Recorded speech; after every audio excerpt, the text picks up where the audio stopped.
9ஆம் வகுப்பு இலக்கணம் இயல் 2 துணை வினைகள். நமக்கு வினைகள்னா தெரியும். துணை வினைகள்னா என்னன்னு தான் இந்த இயலில் பார்க்க போகிறோம். ஃபஸ்ட்டு வினை வகைகள் தான் பார்க்க போகிறோம். வினை சொற்களை அவற்றின் அமைப்பு, பொருள், சொற்றொடரில் அவை தொழிற்படும் விதம் முதலான அடிப்படைகளில் பல வகையாக பாகுபடுத்தலாம். அமைப்பு, பொருள், சொற்றொடரில் அவை தொழிற்படும் விதம், இதோட அடிப்படையில் நம்ம வினையை பல வகையாக பிரிச்சிருக்கிறோம். அதில் ஃபஸ்ட்டு அமைப்பின் அடிப்படையில் வினை சொற்களை தனி வினை, கூட்டு வினைன்னு நாம் பிரிச்சிருக்கிறோம். தனி வினைனா என்னன்னு பாருங்க. எடுத்துக்காட்டோட கொடுத்துருக்காங்க. படி, படியுங்கள், படிக்கிறார்கள். இந்த 3 சொல்லையுமே பார்த்தீங்கன்னா அவங்க எந்த வினையை பற்றி சொல்லியிருக்காங்கன்னா படிக்கிறது. படிங்கிற அந்த ஒரு வினையை பற்றி தான் இதில் கொடுத்துருக்குறாங்க. அப்போது இந்த சொற்களுக்கான வினையடி படி. படியுங்கள், படிக்கிறார்கள். இந்த 2 சொற்கள்லையும் பார்த்தீங்கன்னா வினையடி படியோட சில ஒட்டுகளும் சேர்ந்து இருக்குது. இப்போ இந்த வினையடியை மட்டும் எடுத்துக்கிட்டிங்கன்னா இந்த படிங்கிற சொல்ல இதுக்கு மேலேயுமே நீங்கள் பிரிக்க முடியுமான்னு பார்த்தீங்கன்னா படின்னு பிரிப்பீங்க. பிரிச்சிங்கன்னா அதுக்கு எந்த ஒரு பொருளுமே இருக்காது. அப்போது அந்த படிங்கிற வினையடி ஒரு பகாபதம். அது பகாபதம்னா ஒரு சொல்ல பிரித்தோம்னா நமக்கு எந்த விதமான பொருளும் தராது. பிரித்தால் பொருள் கொடுக்காத சொல்ல தான் நம்ம பகாபதம்னு சொல்லுவோம். அப்போது ஒரு வினையடி பகாபதமாக இருந்துச்சுன்னு சொன்னோன்னா அந்த வினையடியை தான் நம்ம தனி வினைன்னு சொல்லுவோம். தனி வினையடிகளை அல்லது தனி வினையடிகளை கொண்ட வினை சொற்களை தனி வினை என்பர். அடுத்தது கூட்டு வினை. எடுத்துக்காட்டு: ஆசைப்பட்டேன், கண்டுபிடித்தார்கள், தந்தி அடித்தேன், முன்னேறினோம். இப்போ இந்த சொற்கள்லாம் பார்த்தீங்கன்னா இந்த சொற்களில் நம்ம எந்த வினையை பற்றி சொல்லியிருக்கிறோன்னு பாருங்கள். ஆசைப்பட்டேன், இதில் வினை என்ன? ஆசைப்படு. கண்டுபிடித்தார்கள், கண்டுபிடி. தந்தி அடித்தேன், தந்தி அடி. முன்னேறினோம், முன்னேறு.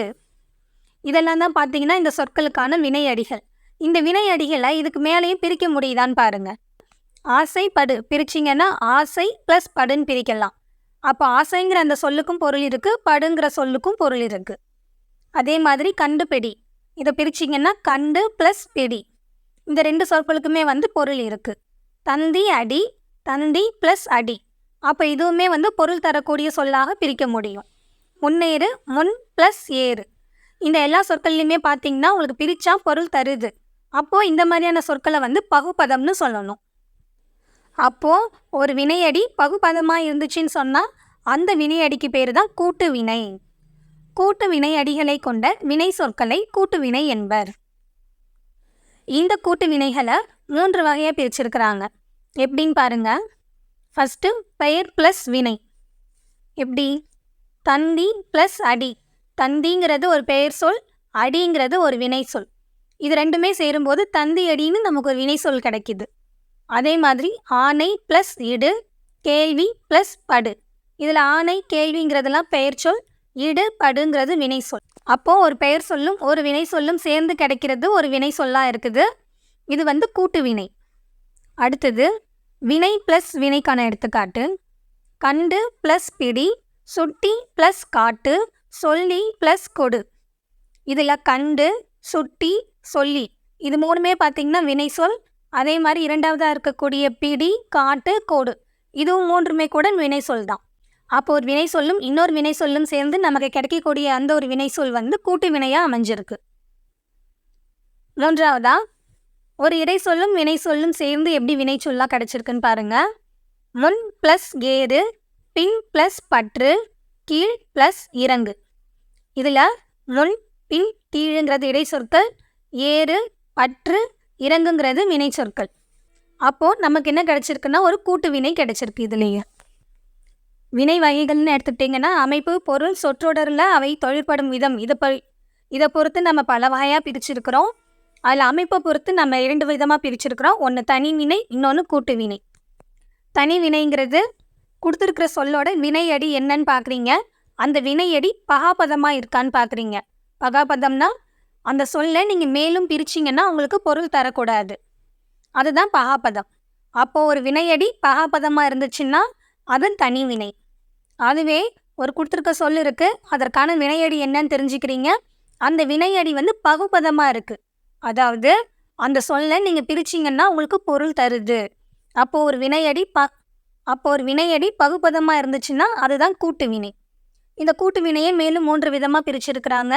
எப்படின்னு பார்த்தீங்கன்னா, பெயர் சொல்லும் வினை சொல்லும் சேர்ந்து கிடைக்கக்கூடிய ஒரு கூட்டு வினை, வினைச்சொல்லும் வினைச்சொல்லும் சேர்ந்து கிடைக்கக்கூடிய ஒரு கூட்டு வினை, இடை சொல்லும் வினை சொல்லும் சேர்ந்து கிடைக்கக்கூடிய ஒரு கூட்டு வினை. இப்போ அடுத்தது பார்த்தீங்கன்னா, முதல் வினை துணை வினைன்னு 2 இருக்குது. என்னன்னு பார்ப்போம்.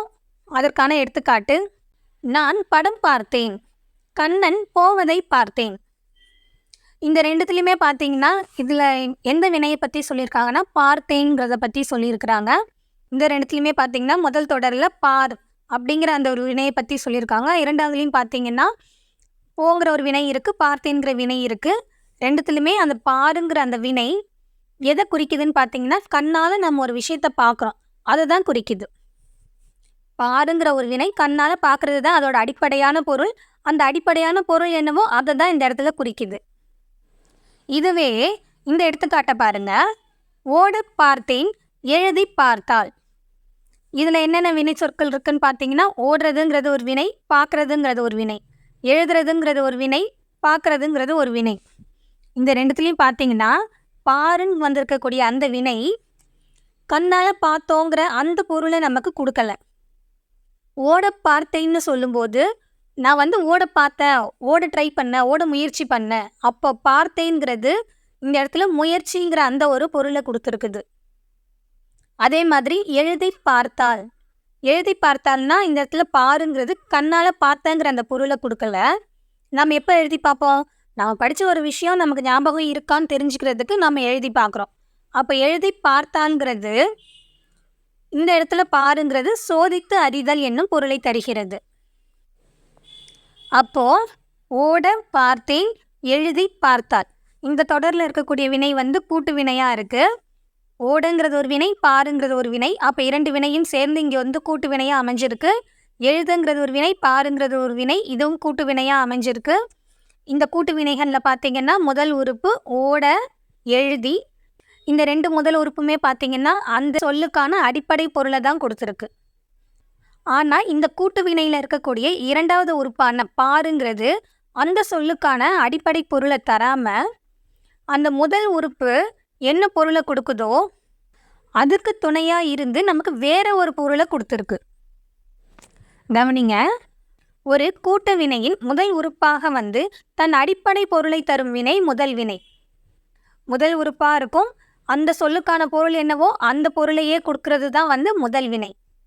ஒரு கூட்டு வினையின் 2வது உறுப்பாக தன் அடிப்படை பொருளை விட்டுவிட்டு முதல் வினைக்கு துணையாக வேறு இலக்கண பொருளை தரும் வினை துணை வினை எனப்படும். அதுவே ஒரு கூட்டு வினையில் 2வது உறுப்பாகவும் அதற்கான அந்த சொல்லுக்கான பொருள் என்னவோ அதை கொடுக்காம அந்த முதல் உறுப்பு என்ன பொருளை கொடுக்குதோ அதுக்கு துணையாக நமக்கு வேற ஒரு பொருளை கொடுத்துச்சின்னு சொன்னோம்னா அதுதான் துணை வினை. பெரும்பாலும் கூட்டு வினையை கவனிச்சிங்கன்னா அந்த கூட்டு வினையில் இருக்கக்கூடிய முதல் வினை செய்ய அல்லது செய்துங்கிற ஒரு வினையெச்ச வடிவில் தான் இருக்கும். அது ஒரு முழுமையான ஒரு வினையாக இருக்காது. செய்ய அல்லது செய்து என்னும் வினையெச்ச வடிவில் இருக்கும். அதில் 2வது உறுப்பாக இருக்கக்கூடிய துணை வினைங்கிறது வினை அடி வடிவில் இருக்கும். அந்த துணை வினை தான் திணை, பால், இடம், காலம் இந்த 4ஐயுமே நமக்கு காட்டும். தமிழில் பார்த்திங்கன்னா நமக்கு ஏறத்தாழ 40 துணை வினைகள் இருக்குன்னு சொல்லியிருக்காங்க. அந்த துணை வினைகள் முதல் வினையாகவும் கூட செயல்படும்னு சொல்லியிருக்காங்க. பார், இரு, வை, கொல், போ, வா, முடி, விடு, தள்ளு, போடு, கொடு, காட்டு. இந்த வினைகள்லாம் பார்த்திங்கன்னா முதல் வினையாகவும் செயல்படும், சில இடங்களில் துணை வினையாகவும் கூட செயல்படும். 2 வகை வினைகளாகவும் செயல்படுகின்றன. அடுத்து ஒரு துணை வினைனா அது எப்படி இருக்கணும், அதற்கான பண்புகள் என்னென்னு பாருங்க. துணை வினைகள் பேசுவோரின் மனநிலை, செயலின் தன்மை போன்றவற்றை புலப்படுத்துகின்றன. இவை முதல் வினையை சார்ந்து அதன் வினை பொருண்மைக்கு மெருகூட்டுகின்றன. துணை வினைகள் எப்போவுமே பார்த்திங்கன்னா அந்த முதல் வினையை சார்ந்து அது என்ன சொல்ல வருதோ அதை தான் இது எடுத்து சொல்லும். பேச்சு மொழியிலேயே துணை வினைகளின் ஆதிக்கம் அதிகமாக உள்ளது. இந்த துணை வினைகள் பார்த்திங்கன்னா நீங்கள் செயலியோ இலக்கணத்திலேயோ ரொம்ப யூஸ் பண்ணுவீங்களான்னு பார்த்தீங்கன்னா அதை விட அதிகமாக பேச்சு மொழியில் தான் நாம் துணை வினைகளை பயன்படுத்திகிட்டு இருக்கோம். இந்த 3 தான் துணை வினைகளுக்கான பண்புகள். தற்கால தமிழில் உள்ள துணை வினைகள் என்னென்னு பாருங்க. ஆம், ஆயிற்று, இடு, ஒழி, காட்டு, கூடும், கூடாது, கொடு, கொண்டிடு, கொல், செய், தள்ளு, தா, தொலை, படு, பார், பொறு, போ, வை, வந்து, விடு, வேண்டாம், முடியும், முடியாது, இயலும், இயலாது, வேண்டும், உள். இதெல்லாமே தமிழ்ல இப்போ இருக்கக்கூடிய துணை வினைகள். ஒரு வினையடி எப்படி முதல் வினையாகவும் துணை வினையாகவுமே வந்திருக்குங்கிறத பாருங்க. ஃபஸ்ட்டு இருங்கிற ஒரு வினையடி எடுத்துக்கிறாங்க. புத்தகம் மேசையில் இருக்கிறது, என்னிடம் பணம் இருக்கிறது. இந்த 2 தொடர்லுமே அவங்க என்ன வினை கொடுத்துருக்காங்கன்னா இருக்குங்கிறத பற்றி தான் சொல்லியிருக்காங்க. இருங்கிறதுக்கு அப்போ என்ன பொருள்னு பார்த்தீங்கன்னா, நம்மக்கிட்ட ஒரு விஷயம் இருக்குது, ஒரு பொருள் இருக்குது அப்படிங்கிறத தான் குறிக்கும். இந்த 2 தொடர்லையுமே பார்த்தீங்கன்னா வினையடி அந்த சொல்லுக்கான அடிப்படை பொருளை தான் கொடுத்துருக்குது. அதனால இந்த இடத்துல இருங்கிற வினையடி முதல் வினையாக செயல்பட்டிருக்கு. அதுவே நான் மதுரைக்கு போயிருக்கிறேன், அப்பா வந்திருக்கிறார். இந்த தொடரில் பார்த்தீங்கன்னா போங்கிற ஒரு வினை இருக்குது, இருங்கிற இன்னொரு வினை இருக்குது. இது ரெண்டுமே சேர்ந்து போயிருக்கிறேங்கிற ஒரு கூட்டு வினையாக வந்திருக்கு. இரண்டாவது தொடரில் வாங்கிற வினையும் இருங்கிற வினையும் சேர்ந்து வந்திருக்கிறார்னு ஒரு கூட்டு வினையாக இங்கே வந்திருக்கு. இந்த கூட்டு வினையில் முதல் உறுப்பு போ, வா. இந்த முதல் உறுப்பு என்ன சொல்ல வருதோ அதை தான் இந்த இடத்துல இருங்கிற அந்த இரண்டாவது உறுப்பு நமக்கு சொல்லியிருக்கு. இந்த இடத்துல இருங்கிறது அதற்கான பொருளை கொடுக்காம அந்த முதல் வினை என்னவோ அது சொல்லக்கூடிய பொருளை தான் நமக்கு இங்கே எடுத்து சொல்லியிருக்கிறதுனால இந்த இடத்துல இருங்கிறது துணை வினையாக செயல்பட்டிருக்கு. அடுத்த வினையடி வை. அவள் நெற்றியில் பொட்டு வைத்தாள், அவன் வான்வழியில் பாட்டு வைத்தான். இந்த 2 தொடர்லையும் என்ன சொல்லியிருக்காங்கன்னா பொட்டு வச்சிருக்கிறா, பாட்டு வச்சிருக்கிறாங்க. ஏதோ ஒரு விஷயத்த வச்சிருக்கிறோம் அப்படிங்கிறது தான் அவங்க சொல்லியிருக்கிறாங்க. வைங்கிறது இந்த இடத்துல முதல் வினையாக அமைஞ்சிருக்கு. நீ என்னை அழ வைக்காதே, அவர் ஒருவரை பாட வைத்தார். இந்த 2 தொடர்லையுமே அழ வைக்காதே, பாட வைத்தாருங்கிறது தான் கூட்டு வினை. அழ, பாடங்கிற அந்த முதல் வினைக்கு துணையாக அந்த வைங்கிற அந்த இரண்டாவது உறுப்பு செயல்பட்டிருக்குது. அப்போது இந்த இடத்துல வைங்கிறது ஒரு துணை வினை. மூன்றாவதா கொல்லுங்கிற ஒரு வினையடி. பானை 4 படி அரிசி கொல்லும், நான் சொன்னதை நீ கருத்தில் கொள்ளவில்லை. இந்த இடத்துல கொல்லுங்கிறது முதல் வினையாக வந்திருக்கு. நீ சொன்னால் அவன் கேட்டுக்கொள்வான், நோயாளியை பார்த்து கொள்கிறேன். இந்த இடத்துல கேட்டுக்கொள், பார்த்து கொள்ளுங்கிறது கூட்டு வினை. கேள், பாருங்கிறது தான் முதல் வினை. அந்த முதல் வினைக்கு துணையாக கொல்லுங்கிறது வந்ததுனால இந்த இடத்துல கொல்லுங்கிறது துணை வினை. அதே மாதிரி சில எடுத்துக்காட்டுகள். போங்கிறது வினையடி. முதல் வினையில் பார்த்தீங்கன்னா அவன் எங்கே போகிறான், நான் கடைக்கு போனேன். போங்கிறது முதல் வினையாக வந்திருக்கு. மழை பெய்ய போகிறது, நான் பயந்து போனேன். பெய்யுங்கிறது முதல் வினை, போங்கிறது அதற்கு துணையாக வந்த ஒரு துணை வினை. இதில் பயங்கிறது தான் முதல் வினை. இந்த இடத்துல போங்கிறது அதுக்கு துணையாக வந்திருக்கக்கூடிய ஒரு துணை வினை. அடுத்தது வினையடி வா. நீ நாளைக்கு வீட்டுக்கு வா, எனக்கு இப்போது தான் புத்தி வந்தது. இது ரெண்டுத்துலையுமே வாங்கிறது முதல் வினையாக வந்திருக்கு. அந்நியர் நம்மை ஆண்டு வந்தனர், வானம் இருண்டு வருகிறது.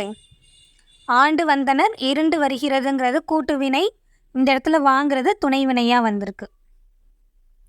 அடுத்த வினையடி விடு. யாரையும் உள்ளே விடாதே, மழை விட்டதும் போகலாம். இந்த 2 இடத்துலையுமே விடுங்கிறது முதல் வினை. அடுத்த மாதம் நான் போய் விடுவேன், அப்பா இனி வந்து விடுவார். போய் விடுவேன், வந்து விடுவாருங்கிறது கூட்டு வினை. அதில் முதல் வினைக்கு துணையாக வந்ததுனால இந்த இடத்துல விடுங்கிறது துணை வினை. தள்ளு. அவன் என்னை கீழே தள்ளினான், காய்கறி வண்டியை தள்ளி சென்றார். தள்ளுங்கிறது முதல் வினை. அவர் கதை கதையாக எழுதி தள்ளுகிறார், அவன் அனைத்தையும் வாசித்து தள்ளுகிறான். ஒரு கூட்டு வினையில் முதல் வினைக்கு துணையாக வந்திருக்கு. அடுத்த வினையடி போடு. புத்தகத்தை கீழே போடாதே, தலையில் தொப்பியை போடு. இந்த ரெண்டுத்துலேயுமே போடுங்கிறது அதற்கான பொருள் என்னவோ அந்த சொல்லுக்கான பொருள் என்னவோ அது மட்டுமே உணர்த்தினதுனால போடுங்கிறது இங்கே முதல் வினையாக வந்திருக்கு. மலிவான விலையில் வாங்கி போட்டேன், விழித்தவுடன் பாயை சுருட்டி போட வேண்டும். வாங்கி போடு சுருட்டி போடுங்கிறது தான் இங்கே கூட்டு வினை. வாங்கு சுருட்டுங்கிறது இதில் முதல் வினை. அந்த முதல் வினைக்கு துணையாக போடு அப்படிங்கிறது வந்திருக்கு. அப்போ இந்த இடத்துல போடுங்கிறது துணை வினை. அடுத்த வினையடி கொடு. நான் அவருக்கு பணம் கொடுத்தேன். அவன் உயிரை கொடுத்து வேலை செய்கிறான். இந்த 2 இடத்துலையுமே கொடுங்கிறது கொடுக்குற அந்த அடிப்படை பொருளை மட்டுமே உணர்த்தினதுனால இது முதல் வினை. பசித்தவனுக்கு சோறு வாங்கி கொடுத்தான். பாடம் சொல்லி கொடுப்பேன். இந்த 2த்துலையுமே பார்த்தீங்கன்னா சொல்லி கொடுப்பேன், வாங்கி கொடுத்தான்ங்கிறது கூட்டு வினை. இந்த 2த்துலையுமே இருக்கக்கூடிய முதல் வினை வந்து வாங்கு சொல்லு. இந்த 2 முதல் வினைக்குமே துணையாக வந்ததுனால கொடுங்கிறது இங்கே துணை வினையாக வந்திருக்கு. அடுத்தது காட்டு. தாய் குழந்தைக்கு நினைவை காட்டினாள். சான்றோர் காட்டிய பாதையில் செல். காட்டுங்கிறது அதற்கான அடிப்படை பொருளையே உணர்த்தி இருக்கு. அதனால் இந்த இடத்துல காட்டுங்கிறது ஒரு முதல் வினை. ஆசிரியர் செய்யுளை பாடி காட்டினார். படித்தபடி நடந்து காட்ட வேண்டும். பாடி காட்டினார், நடந்து காட்டு. இந்த 2 இடத்துலையுமே கூட்டு வினையாக வந்து பாடு நடங்கிற முதல் வினைக்கு துணையாக வந்ததுனால இந்த இடத்துல காட்டுங்கிறது ஒரு துணை வினை. முதல் வினை துணை வினைனா என்னன்னு பார்த்துருக்குறோம். ஒரு வினை சொல் அந்த சொல்லுக்கான அடிப்படை பொருளை கொடுத்துச்சுன்னா அதுதான் முதல் வினை. ஒரு கூட்டு வினை அதை பிரிச்சிங்கன்னா அந்த வினை சொல் அந்த சொல்லுக்கான அடிப்படை பொருளை கொடுக்காம அதில் இருக்கக்கூடிய முதல் வினைக்கு துணையாக வந்துச்சுன்னா அதுதான் துணை வினை. தமிழ் மொழியிலையும் ஜப்பான் மொழியிலையும் பார்த்தீங்கன்னா இந்த துணை வினைகள் வந்து முதல் வினைகளுக்கு அப்புறம்தான் வரும்னு சொல்லியிருக்காங்க. எடுத்துக்காட்டு கீழே விழ பார்த்தான். இதில் விழ பார்த்தான்ங்கிறது ஒரு கூட்டு வினை, விழங்கிறது முதல் வினை, பார்த்தான்ங்கிறது இரண்டாவதாக வந்திருக்கு, அது ஒரு துணை வினை. தமிழ் மொழியில் நம்ம சொல்லக்கூடிய துணை வினை கொள்கையும் ஆங்கில மொழியில் சொல்லக்கூடிய துணை வினை கொள்கையுமே வந்து பார்த்திங்கன்னா வேறுபட்டதாக இருக்குன்னு சொல்கிறாங்க. எந்த வகையிலன்னு பார்த்தீங்கன்னா தமிழ் மொழியில் துணை வினையாக வரக்கூடிய ஒரு வேர் சொல் வந்து சில இடங்களில் எப்படியும் வந்திருக்குன்னா முதல் வினையாகவும் வந்திருக்கு.